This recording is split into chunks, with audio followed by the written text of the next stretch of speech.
If a whole school bus vanished from your town and no one ever spoke of it again, would you still trust your neighbors? In Pine Hollow, 26 kids disappeared one April morning, and the silence lasted 18 years. Some say the church kept their secrets. Others say the ground did. If you've ever lived in a place that hides the truth, comment below and tell us where you're watching from tonight. April mornings in Pine Hollow had their own kind of peace, the kind that hums between the trees before the world wakes up.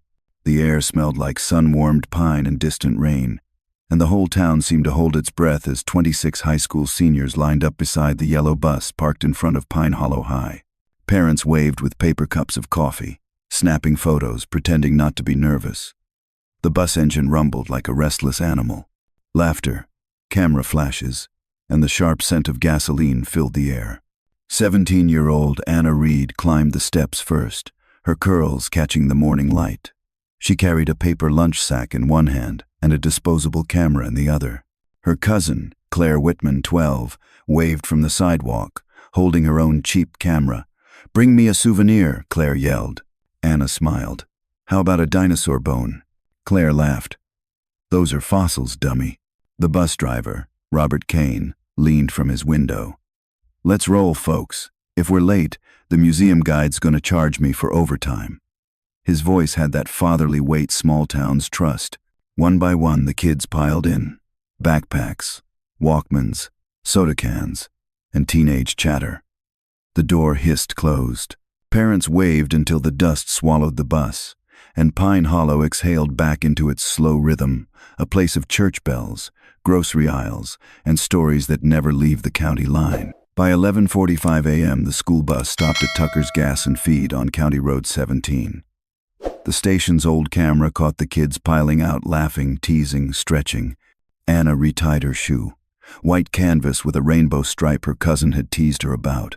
Kane paid cash for diesel. Everything looked ordinary.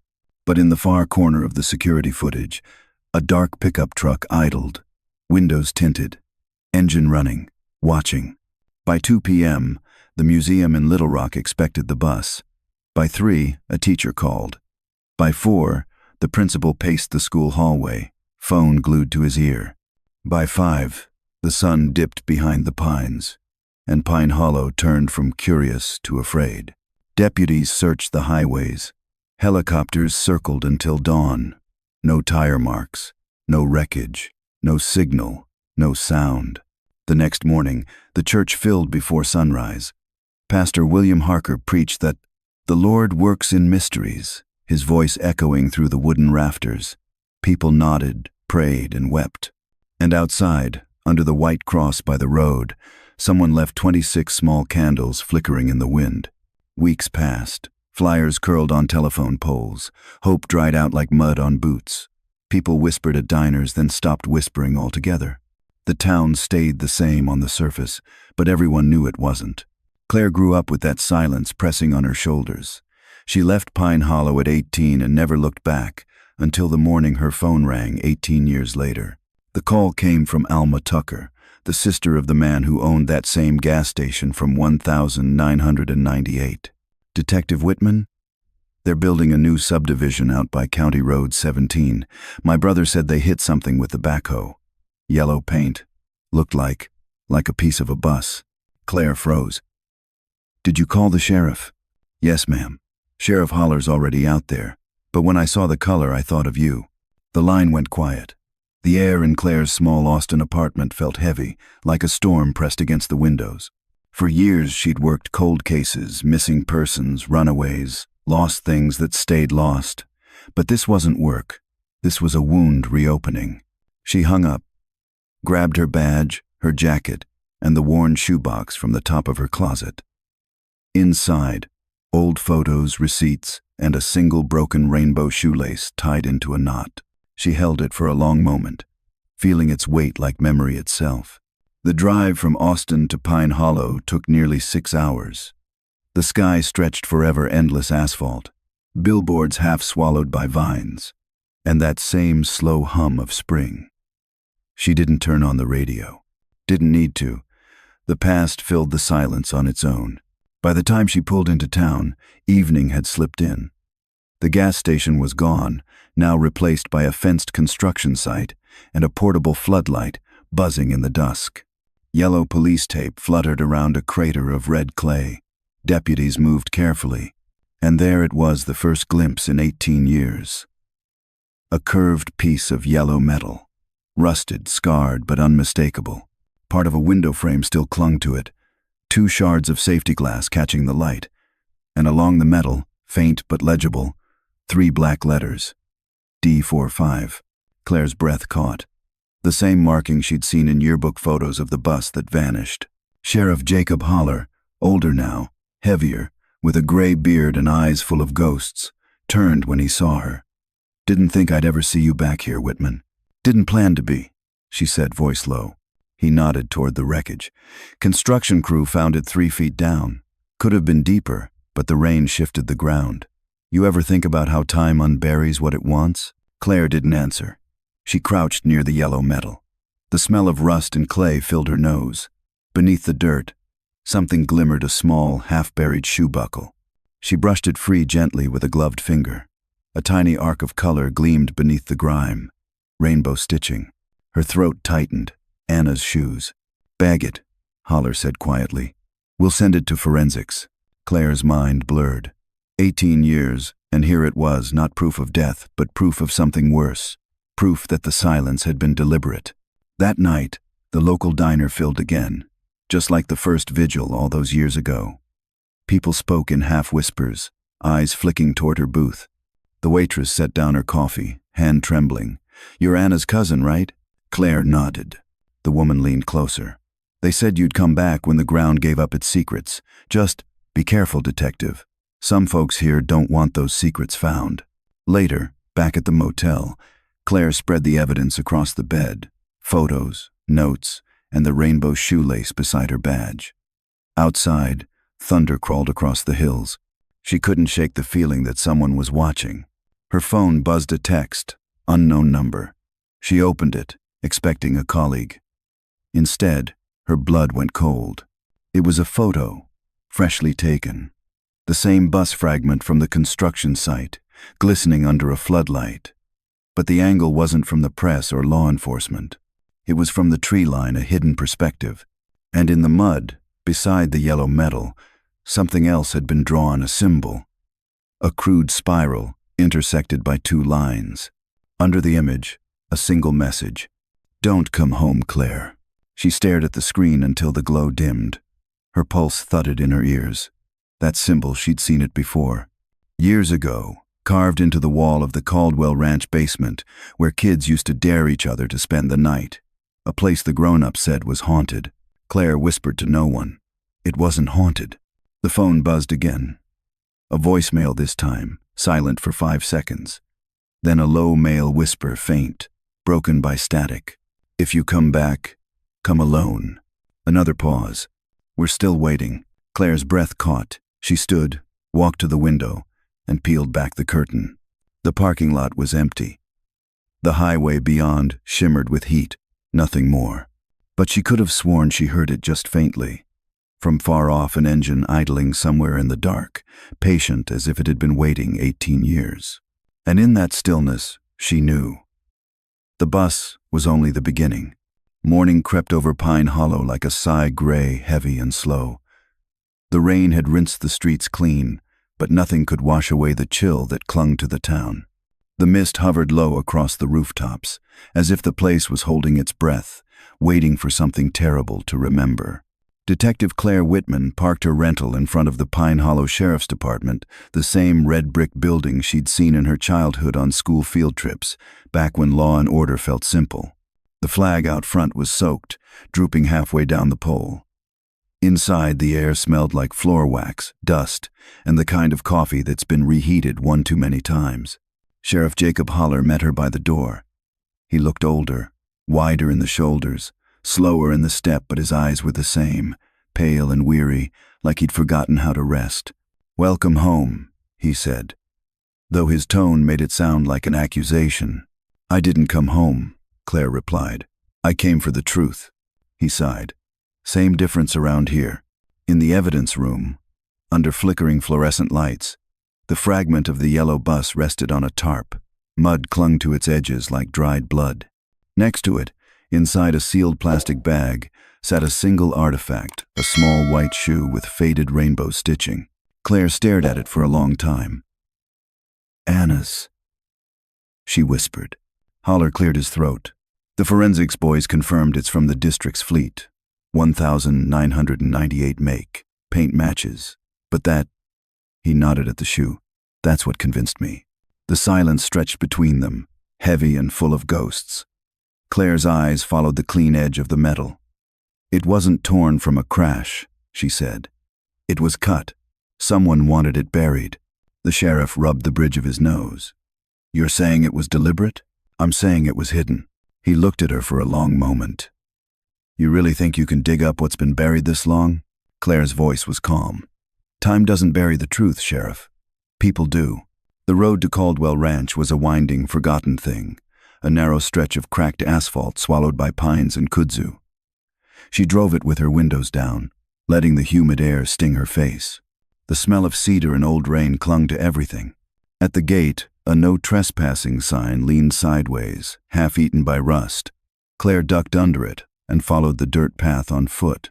The ranch looked like a skeleton, picked clean. The farmhouse collapsed inward, the barn standing crooked and tired.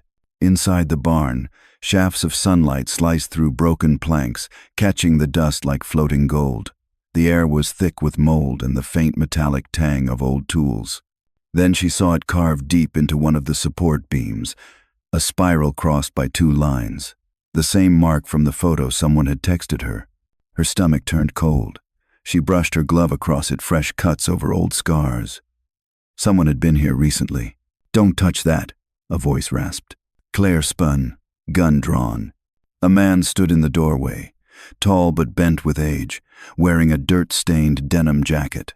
His beard was gray, his eyes sharp and suspicious. "Name's Sam Harlan," he said, hands raised. "Don't shoot. I live down the road." She kept her gun steady. "You reported seeing the bus 18 years ago." His mouth twitched. "Nobody believed me. Said I was drunk. Maybe I was. But I know what I saw. That yellow bus turned off right here, down this road. Sun was setting, kids waving out the windows." He pointed toward the far field. Then poof, gone, like the earth swallowed it whole. Claire lowered the weapon. "You ever come back?" Harlan's laugh was rough. "Once. Found this place gutted. Cops came, told me not to stick my nose in other folks' business. I learned. Not everyone did," she said. He studied her face. "You're Whitman's girl, ain't ya? The one who lost her cousin." Claire didn't answer. Harlan nodded toward the mark on the beam. "You know what that is?" "I've got theories." "Well, here's mine," he said. "It's a warning not for outsiders, but for them. To remind whoever's left what they did and what they still owe." "What do they owe?" He looked toward the field again, his eyes wet with memory. "A debt you can't pay with prayers." By dusk, Claire found herself at Ruth's Diner, the only place still open after dark. The neon sign blinked unevenly. R. These. As if even the letters were tired. She took a booth near the back, ordered black coffee, and opened her notebook. Halfway through her second cup, a woman slid into the opposite seat. She was in her 60s, well-kept but nervous. Wedding band loose on her thin fingers. "Detective Whitman," she said softly. "You don't remember me, but I used to babysit you." "Evelyn Briggs. My husband was the mayor back then." Claire nodded slowly. "The mayor who promised answers." Evelyn's eyes dropped to her mug.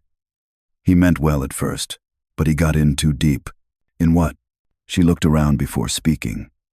"Something called the Covenant of Renewal. A private fellowship, churchmen, teachers, business owners. They said it was about faith, but it wasn't." Claire's pulse quickened. "What was it about?" Evelyn's voice trembled. "Purity. Sacrifice.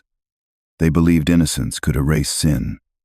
My husband told me the bus was part of a ritual, not a crime." Claire stared. "You're saying they planned it?"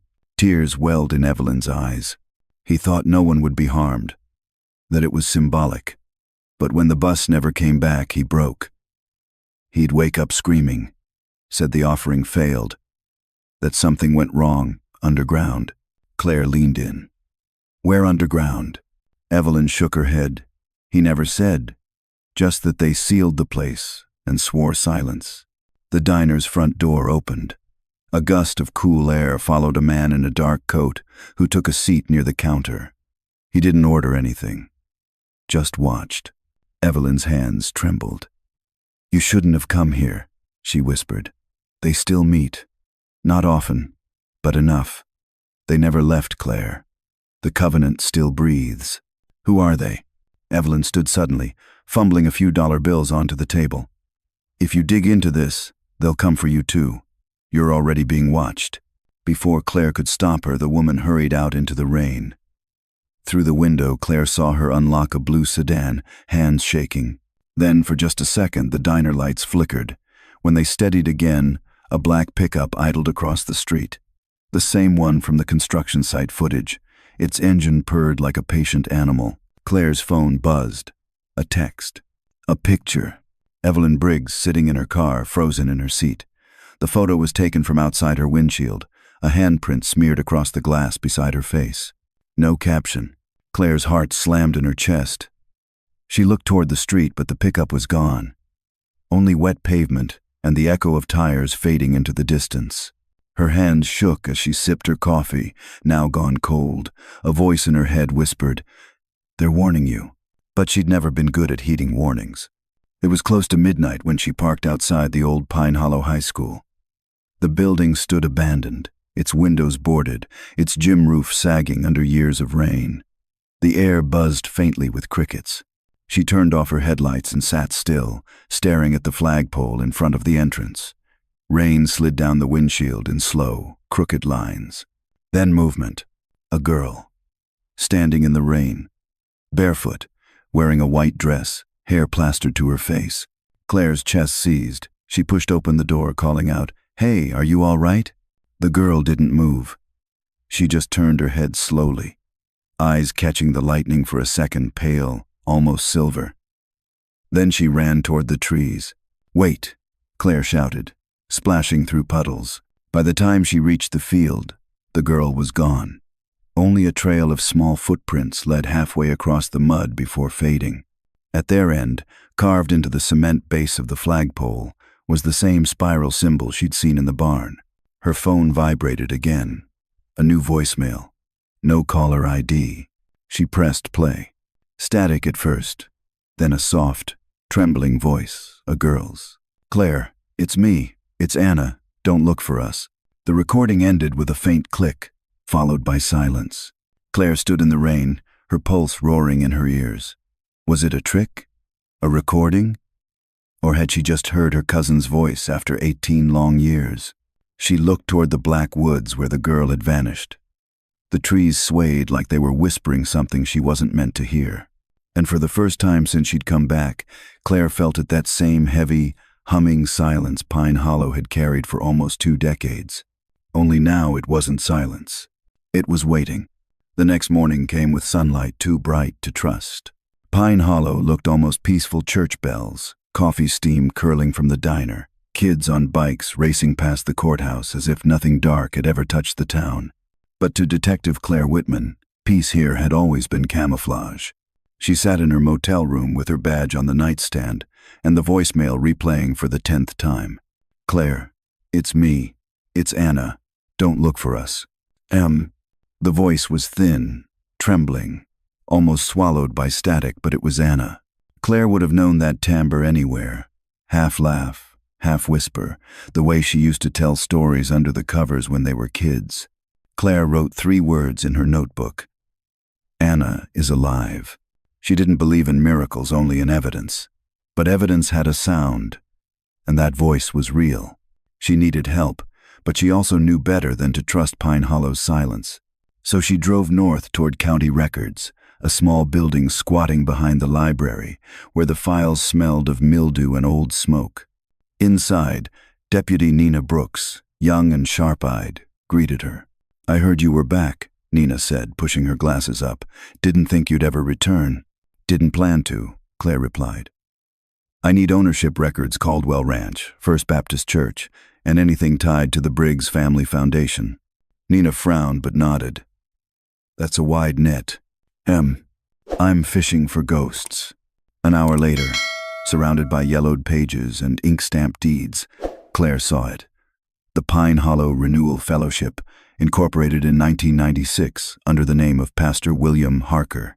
Its board included Thomas Briggs, Evelyn Briggs, and Richard Sloan, whose son now owned the construction site where the bus had been found. Holler hadn't mentioned any of this. Nina leaned over her shoulder. That's weird, she said.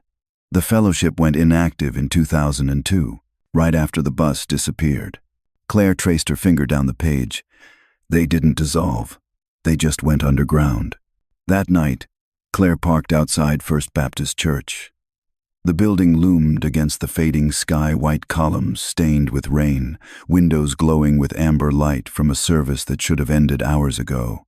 She slipped around the back, past the old graveyard where headstones leaned like drunks, and found a cellar door half buried beneath vines. Rusted, locked with a heavy latch. She pried it open with her crowbar. The smell hit first mold, dust, and something faintly metallic. The flashlight beam swept across stone steps, damp walls, and carvings that mirrored the spiral and cross symbols she'd seen before.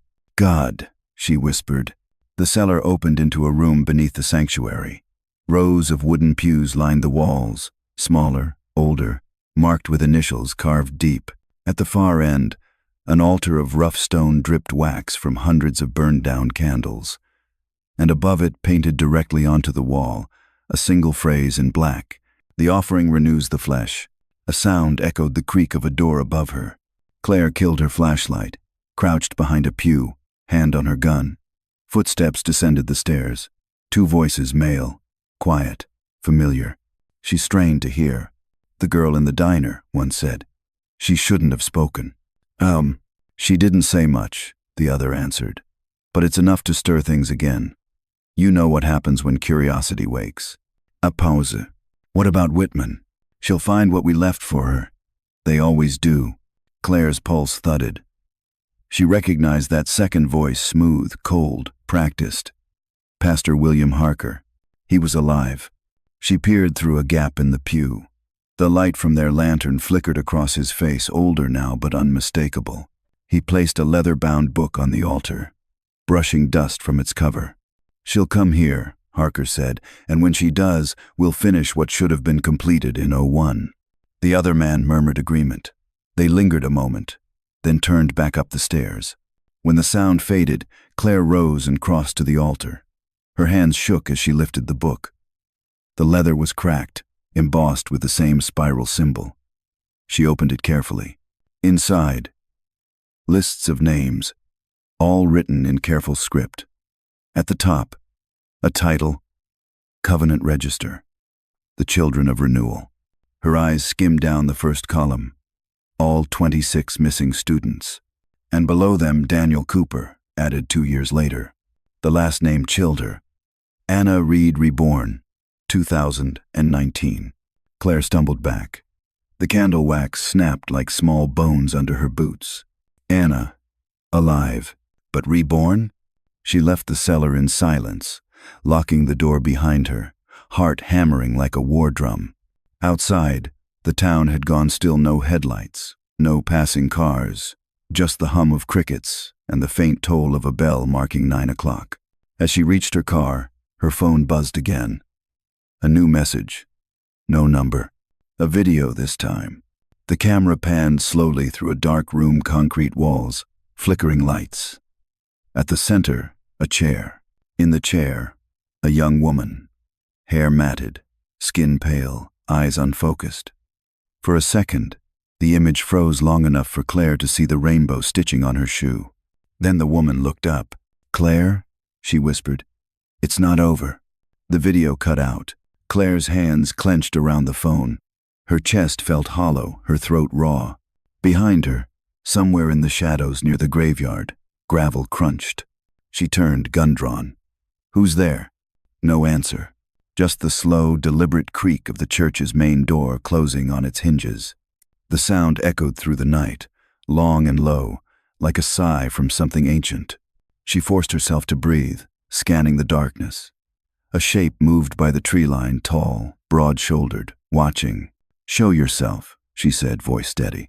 But the shape only tilted its head, then melted back into the dark. Claire ran toward it, flashlight cutting through rain and shadow, but the space was empty. Only a single object lay on the ground, a photograph, soaked but intact. It was the same Polaroid that had started this whole thing, the one of the bus full of smiling students, waving from their seats. But this time, something new had been added to the image. Behind the children, faint but visible in the bus's rear window, stood a tall man in a black coat. His face turned toward the camera, his eyes two white slits of reflection. Across the bottom of the photo, a fresh line of ink, smeared but legible. "The renewal begins again." Claire felt her breath catch, her pulse quicken. She looked up, scanning the night, half expecting that same reflection, those same eyes to appear in the glass of her car window. But there was only darkness. Still, she could feel it. The covenant wasn't gone. It had simply been waiting. And now, it was awake again. Rain came hard over Pine Hollow that night, steady, heavy, relentless, washing mud down the gutters and turning every streetlight into a pale halo. To most folks, it was just another southern storm. But to Detective Claire Whitman, it sounded like a countdown. She hadn't slept. The image from the Polaroid haunted her. That dark figure behind the bus seats, his face half lit, eyes glowing with reflection. Every time she closed her eyes, the rain became the sound of 100 small hands drumming on glass, begging to be remembered. By dawn, she was back at the sheriff's department. Sheriff Holler sat behind his desk, looking like a man chained to a secret. He rubbed his jaw when she dropped the wet photograph in front of him. "I found this under the old church," she said. "The covenant of renewal wasn't just a rumor. They're still here." Holler stared at the photo a long time, then sighed. "Claire, this town is bled enough. Dig too deep and you'll tear it open again." "It's already open," she snapped. "That bus piece, the symbol, the video of Anna, someone wants me to see this. They want me back in." He leaned back, eyes heavy. "You think Harker's still alive?" "I saw him. In the church basement. He's leading them again." That name made Holler flinch.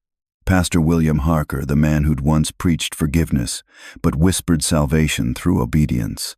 The man who'd disappeared 3 weeks after the bus did. "Don't go after him alone," Holler said finally. Claire gave a humorless smile. "You already know I will."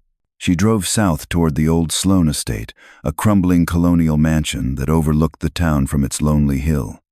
According to property records, the Renewal Fellowship had met there in private until 2002. By the time she reached the gate, the rain had thinned to a cold drizzle. The iron fence creaked as she pushed through, her flashlight beam cutting through mist. The mansion stood silent, windows dark, porch sagging like an old jaw. Inside, the air smelled of damp wood and thyme. She moved carefully, light sweeping over portraits of long-dead Sloanes staring down with eyes painted too lifelike. One frame had been shattered, only the nameplate remained. Richard Sloan, founder of the Renewal Assembly. The floorboards groaned beneath her boots. Somewhere above, a faint hum echoed low, rhythmic, mechanical. She followed the sound up the grand staircase, heart tight, breath shallow. At the end of the hall, a half-open door spilled a narrow line of light. She pushed it wider. The room beyond was enormous, once a ballroom, now a chamber of dust and devotion. Rows of wooden chairs faced a platform draped in crimson cloth. A single bulb swayed from the ceiling, casting slow-moving shadows. And on the stage, covered by a sheet of plexiglass, lay a chalk circle filled with carvings, the same spiral cross symbol, painted over and over in black. At its center stood a podium with a thick, leather-bound book, identical to the one she'd found beneath the church. A small brass plaque read, "The Assembly Record Property of the Covenant." Claire stepped closer, her boots echoing. She flipped the cover open. The pages were full of names, signatures, and dates, written in perfect order. One entry stopped her cold. The 28th of March 2019, the Assembly reconvened. Presiding, Pastor W. Harker. Beneath it, A new list, a dozen names. She recognized one instantly. Sheriff Jacob Holler. The air seemed to vanish from her lungs. She whispered, "No, not you." Then came the soft creak of a floorboard behind her. Claire spun, gun raised. A man stepped into the dim light, Holler himself. Hat in hand, uniform damp with rain. His expression was sorrow, not surprise. "I told you to stop digging," he said quietly. Her voice cracked. "You're one of them?" He shook his head slowly. "Not anymore. I was young, scared. They said it was a civic pledge, a prayer for protection. I didn't know what Harker meant by renewal until it was too late." She didn't lower her gun. "How deep were you in?" "Deep enough to know they never stopped meeting." "Then help me stop them." Holler's eyes glistened. "You can't stop faith, Claire. Not when it rots this deep. They think the offering failed because one of the chosen lived." Her throat tightened. "Anna." He nodded. "And if they find her—" A loud clang cut him off. Somewhere below, a door slammed open. Footsteps echoed through the halls, quick and purposeful. "Hil, hola his." But Claire was already moving, diving behind a collapsed piano as a group of men entered the ballroom. They wore dark coats, soaked from the rain, faces half hidden beneath the low light. Pastor Harker led them, older now, silver hair slicked back, but his eyes burned the same way they had in old photographs, cold, convinced. He stood before the circle, raising both hands. "Tonight, we cleanse the memory of our failure," he said, voice echoing. "The marked shall rise, and the lost shall return." Claire's pulse thudded in her ears. Harker turned to his followers. "Our covenant began with 26, but the 27th betrayed the gift. Find her and finish what was promised." "Anna," Claire whispered. Then Harker looked straight toward her hiding place. "And if the bloodline resists again," he said softly, "then the cousin must join the offering." Her stomach dropped. He knew she was here. Holler stepped forward from the shadows. "That's enough, Harker." The followers froze. "You've already damned yourself," Holler said, raising his weapon. "Don't take her with you." Harker's smile was small and terrible. "You were forgiven once, Sheriff. Do you really wish to fail the covenant twice?" "Yeah," Holler said. "Guess I do." He fired. The shot cracked through the ballroom, glass raining from the chandelier. Chaos erupted, shouts, footsteps, gunfire. Claire bolted for the stairs, ducking behind pillars, heart hammering. She burst through the front door into the rain, running until her lungs burned. Behind her, lights flared in the mansion's windows, flashlights, movement, a scream she couldn't place. At the gate, she turned back once.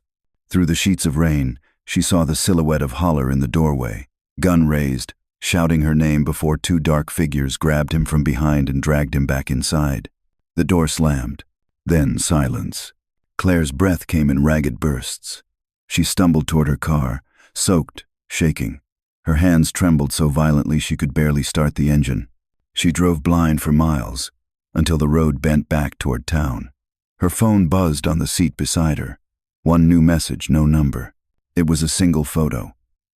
Holler, kneeling inside the chalk circle, his head bowed. A spiral symbol painted across his forehead. Under it the caption read, "The assembly has chosen." Claire's hands went cold. She looked up, headlights cutting through fog, and for an instant thought she saw someone standing in the middle of the road, a young woman, rain streaming off her hair, her white dress clinging to her frame. Anna. But when the light blinked again, the road was empty. Only the echo of her cousin's voice seemed to drift through the storm. "It's not over, Claire." It never was. The rain stopped by morning, but the air still carried that bruised smell, wet earth and gunpowder, grief and gasoline. Detective Claire Whitman parked outside the edge of Pine Hollow Forest, her hands trembling against the steering wheel. The photo from last night sat in the passenger seat. Sheriff Holler, kneeling in a chalk circle, the black spiral painted on his forehead like a brand. She wanted to believe it was fake. She couldn't. The radio crackled faintly, the local station murmuring soft gospel as if mocking her. She turned it off and stepped out. The mud clung to her boots like the town itself refusing to let her go. She wasn't sure what terrified her more, that Holler might be dead or that he might still be alive, but one of them. She pushed deeper into the woods. The fog still clung to the ground, the pines whispering against each other. Somewhere in the distance, a hawk screamed, a sound too sharp for the hour. Half a mile in, she found the shack. It was small, half collapsed, hidden between two ridges. Smoke rose from a metal pipe stuck through the roof, thin and gray. Someone was inside.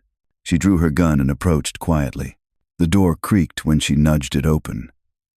A single lantern burned on a table beside a bed. And on that bed, wrapped in a tattered blanket, sat a man gaunt, eyes hollow, face pale with exhaustion. He turned slowly, as if he'd been expecting her. "Detective Whitman," he rasped. "Took you long enough." She froze. Daniel Cooper, the survivor, the one who'd appeared 2 years after the bus vanished. He smiled faintly. "Didn't think anyone remembered that name." "I remember everything," Claire said, "especially the things this town tried to forget." Daniel's voice cracked. "Then you know why I can't stay here." She holstered her gun but didn't step closer. "I know they marked you." He looked down at his wrist. The skin was pale and scarred, and there, faint but visible, the spiral and cross symbol had been burned into his flesh. "They called it salvation," Daniel said. "Said we were the chosen ones, reborn through the covenant." His laugh was weak, hollow. "They don't tell you salvation hurts." Claire sat on a broken chair opposite him. "I saw the register.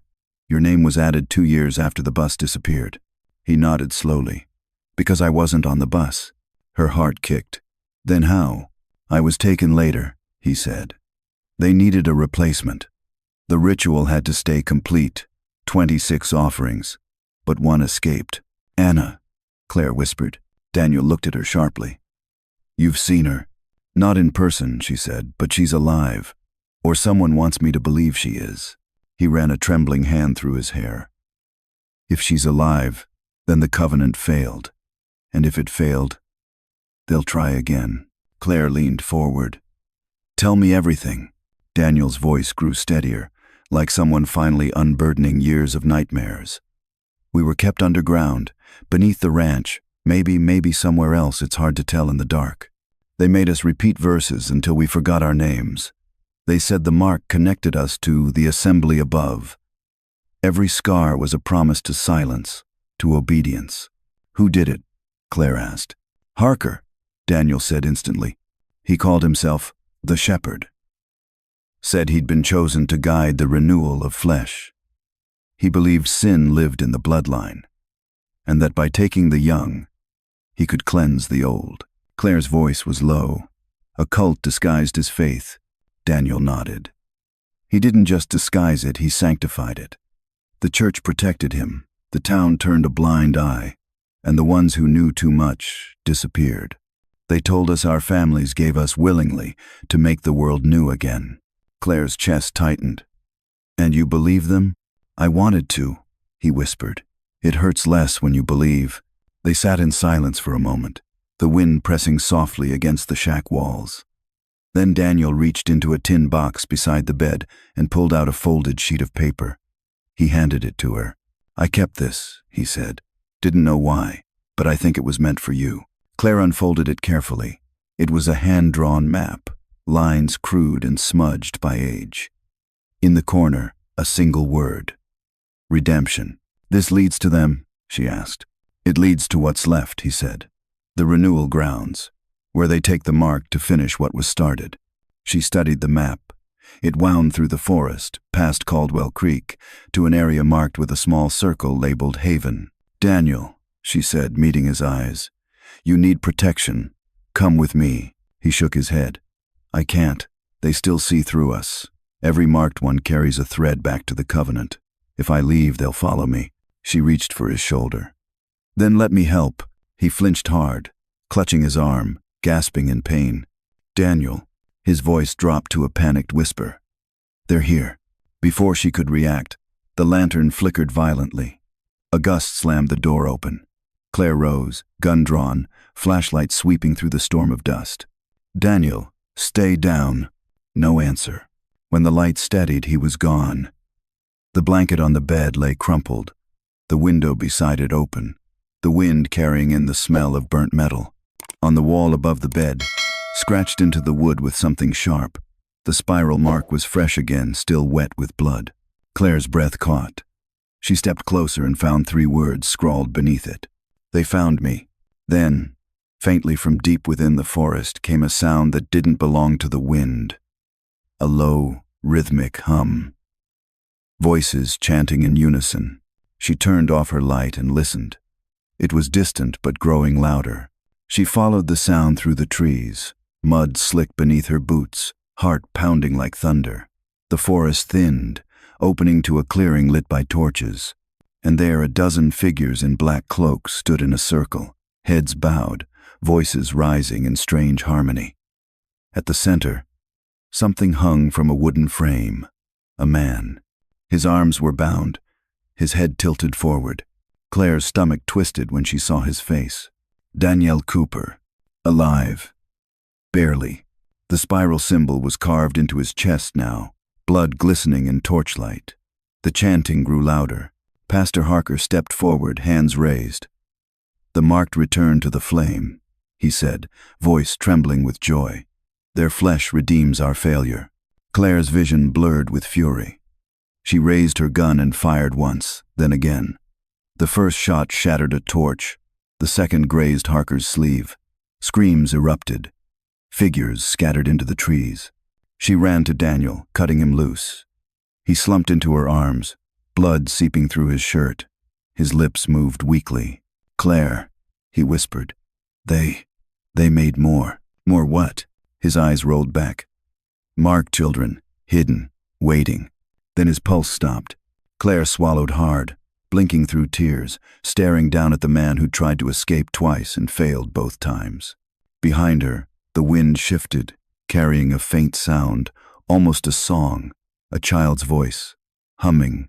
She turned.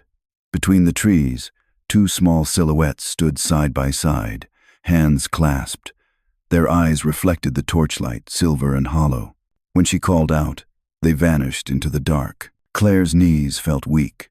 She looked back down at Daniel, at the spiral carved into his skin, at the mark that refused to die even when its bearer did. The storm had stopped, but the air was still trembling. She whispered to the night, "If there are more of you, I'll find you." The forest didn't answer, but far in the distance, a bell rang once, low and solemn, echoing through the trees. And Claire understood. The covenant wasn't finished. It had only just begun. The storm broke at dawn, leaving Pine Hollow glazed in dew and dread. Steam rose from the pavement like the town was exhaling something poisonous. For Detective Claire Whitman, every street felt quieter than it should be, too still, too obedient, like the whole place was listening. She drove toward First Baptist Church, the same white building that had stood at the town's center since 1904. From the outside, it looked harmless, steeple-tall, cross-gleaming, flowers blooming neat and bright. But Claire had learned that evil often picked tidy places to hide. The sheriff's cruiser wasn't in its usual spot. Holler was still missing. The photo of him kneeling in the chalk circle burned behind her eyes. She gripped the steering wheel until her knuckles went white, then got out, hand instinctively brushing the gun at her hip. The front doors were unlocked. Inside, the sanctuary was warm and golden. Stained glass poured soft color over the pew's red, blue, gold, a gentle trick meant to hide the chill in the air. Claire's boots clicked softly on the wood floor as she walked up the aisle.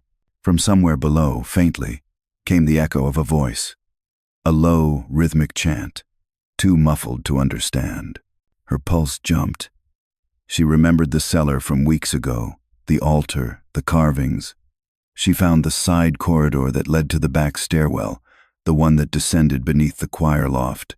The door was padlocked again. She took out her crowbar. 1 hit, 2. The metal snapped. The smell rose up to meet her. Mildew, wax, and something older like earth that hadn't seen air in a century. She clicked on her flashlight and descended. The basement stretched longer than she remembered, stone walls, dripping pipes, and narrow arches that tunneled into shadow.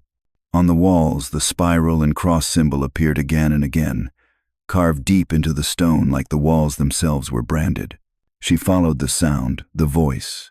It was clearer now, male, steady, praying in Latin.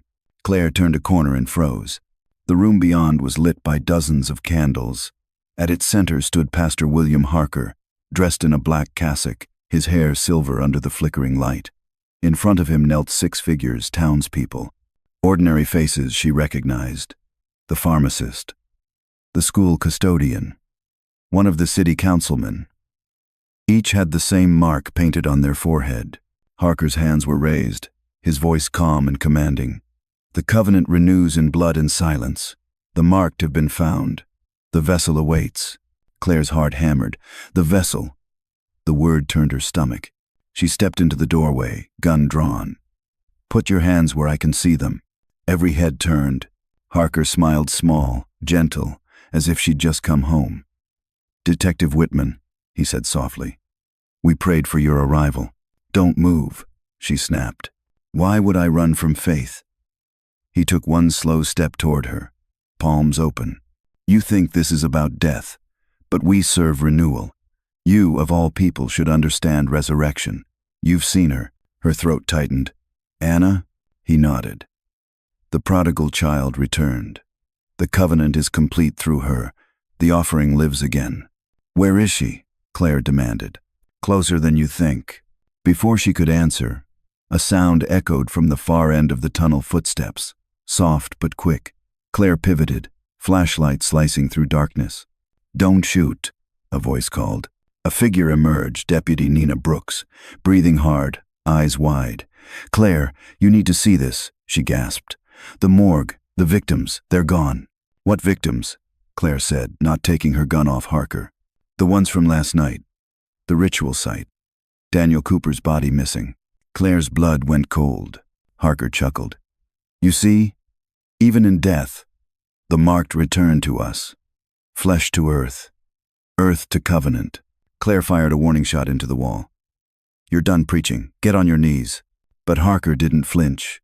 He simply turned toward the altar and reached into a wooden box beside it. "Stop." He lifted something small. A child's shoe. White. Rainbow stitching, faded with time. "Anna's shoe." Claire's voice cracked. "Where did you get that?" Harker met her eyes, and for a moment there was almost pity in his face. "She brought it back to us, Detective. The mark calls all its children home." Then, suddenly, the candles flickered and went out. Darkness swallowed the room. Claire spun, flashlight beam cutting wild arcs across the stone. "Brooks, stay close." But when the light steadied, Nina was gone. Only her radio lay on the floor, hissing with static. "Brooks."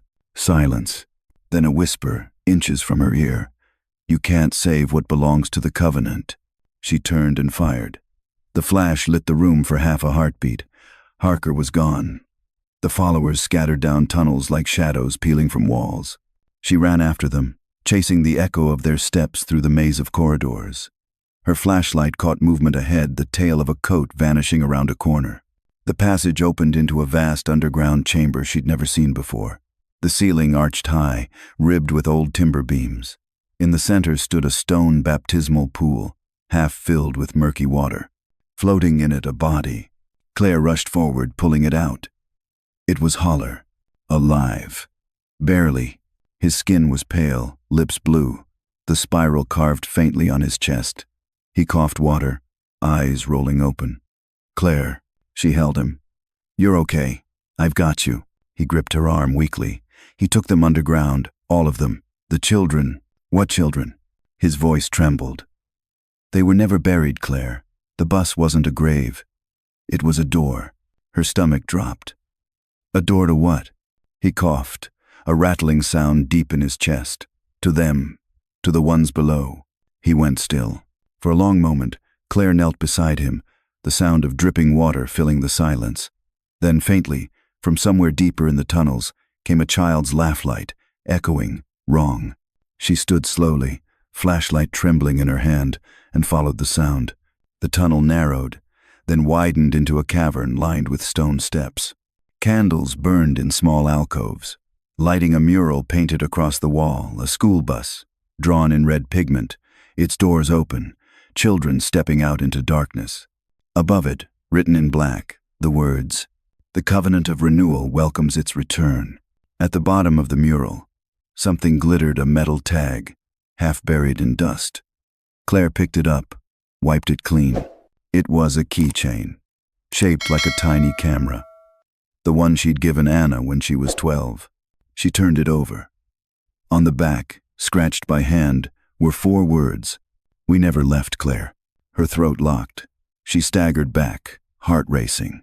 Behind her, a shadow detached from the wall, tall, slender, moving silent. She spun, gun raised, but the figure was gone.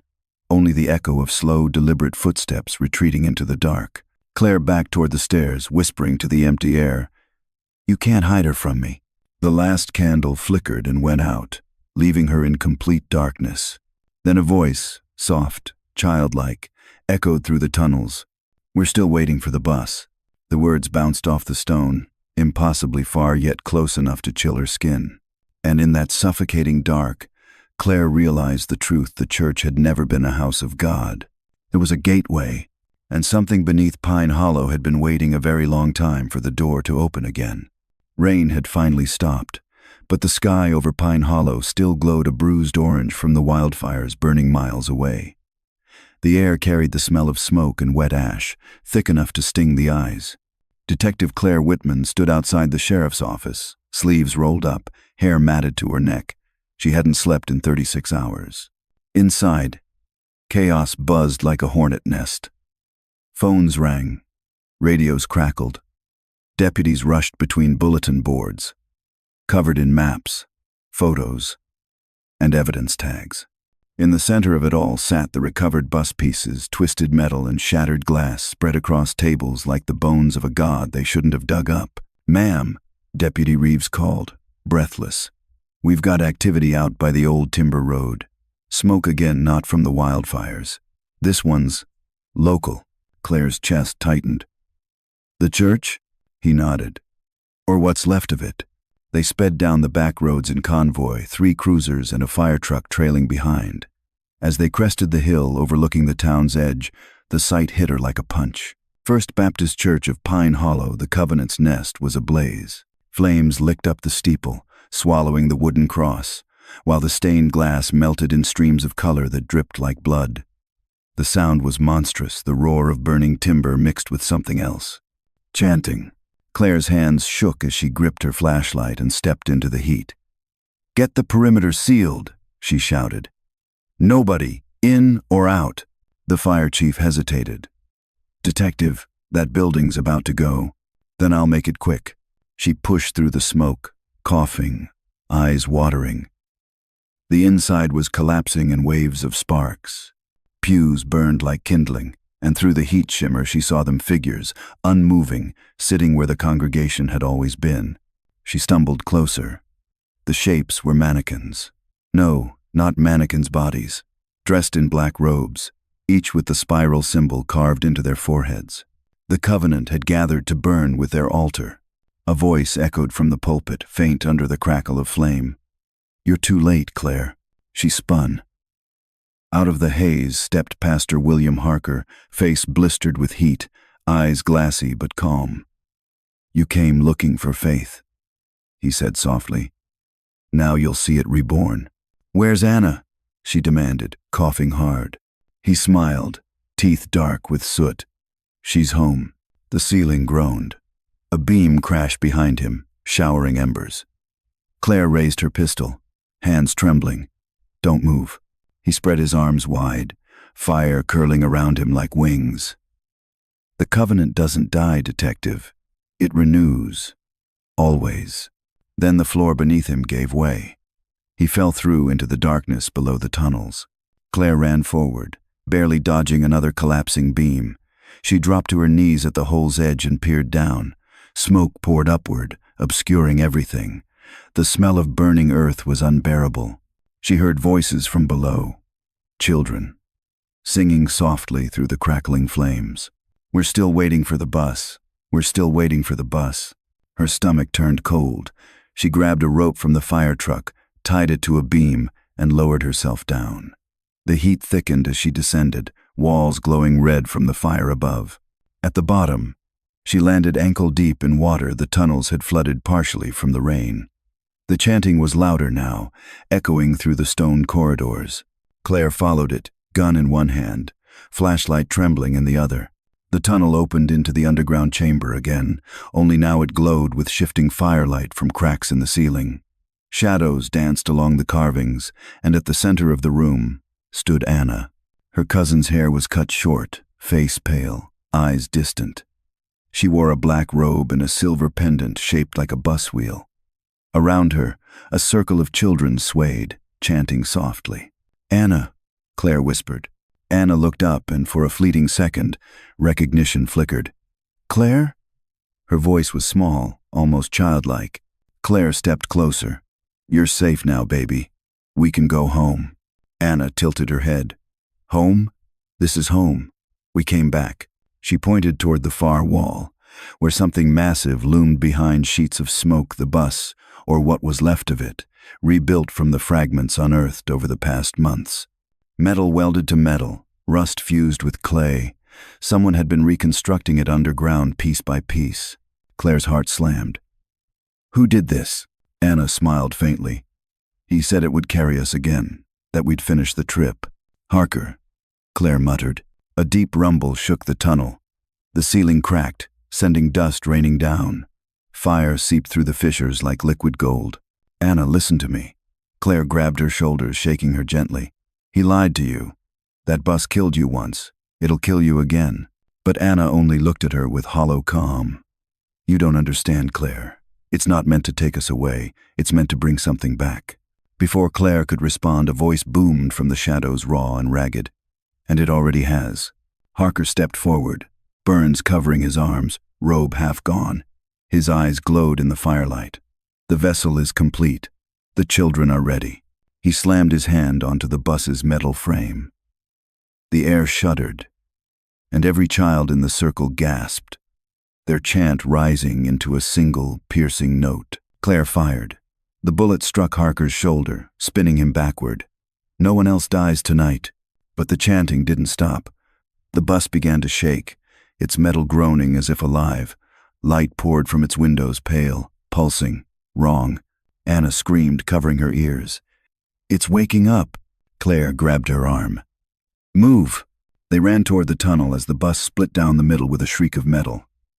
From inside, a wind exploded outward, icy and strong, blowing out the flames. Whispering voices filled the air, hundreds of them, overlapping the children's voices from 1998, calling for their parents. Claire dragged Anna up the ladder shaft, coughing. The church above them was collapsing. She pushed her cousin ahead and climbed until her arms ached. When they burst through the floor, dawn light broke through the smoke. The church's steeple finally collapsed behind them with a thunderous crash. Claire rolled onto the grass, clutching Anna. Fire crews swarmed around them. Sirens wailed. "Detective!" Deputy Reeves ran toward her. "You're alive. We thought—" He stopped when he saw Anna. "Is that—" Claire nodded, breathless. "One of them. We've got her back." Paramedics carried Anna to the ambulance.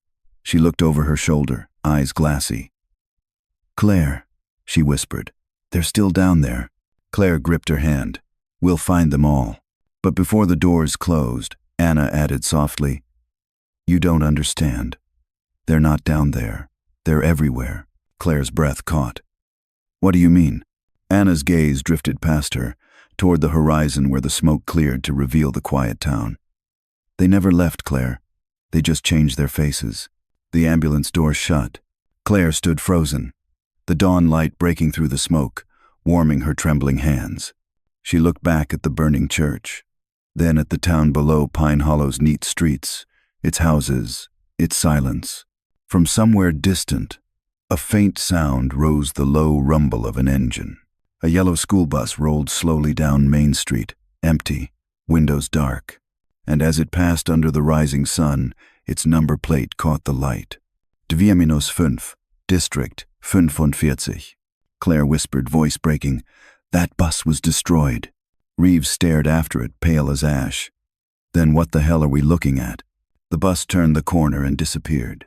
Only the echo of its tires remained soft, steady, fading into the morning. The sun rose over Pine Hollow, quiet and gold, as if nothing had happened. But Detective Claire Whitman knew the silence wasn't peace, it was aftermath. Smoke still curled from the ashes of the church, and the scent of wet cinders clung to her coat. She stood by the ruins, the morning wind tugging at her hair. Deputies moved through the debris, cataloging what was left: melted glass, warped hymnals, bones that might have been mannequins or people. No one could tell anymore. Across the field, paramedics wheeled Anna toward a waiting van bound for the state hospital. Her face was calm now, too calm. When Claire approached, Anna turned her head and smiled faintly. "They're not gone," she said softly. Claire crouched beside her. "The Covenant?" Anna nodded. "The bus wasn't the end. It was the beginning. Every town has one, Claire. Every town needs to believe its children are safe." Claire's heart sank. "Anna, you're safe now. You're with me." But her cousin only whispered, "For now." The doors shut, and the van rolled away, its tires cutting thin grooves through the damp soil. Hours later, Claire sat alone in her motel room, surrounded by files, Polaroids, and maps. The television murmured a news anchor's voice. "Authorities confirm at least 14 dead in the Pine Hollow fire." Detective Whitman declined to comment. She muted the sound.